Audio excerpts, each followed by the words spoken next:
Hello. Today I will tell you how to fix the internal error that you may encounter while signing up to Amazon. If you want to see more practical guide videos like this, don't forget to subscribe to our channel and like our video. Let's get started right away. This error while trying to sign up to Amazon is usually caused by a technical problem. First, check the browser you are using. Clearing your browser history and cookies can help solve such problems. To do this, go to the Settings section of your browser and open the History or Privacy and Security section to clear the cookies and history.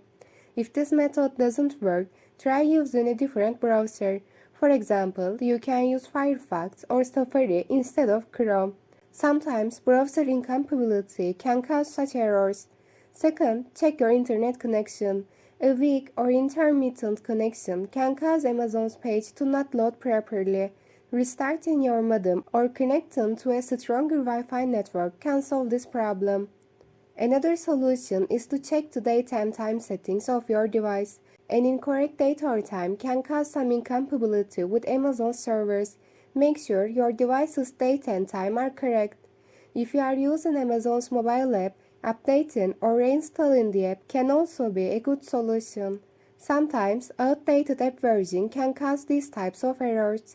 Finally, there may be a temporary problem with Amazon's off system. You can wait a few minutes and try the process again. You can also contact Amazon's customer service and let them know.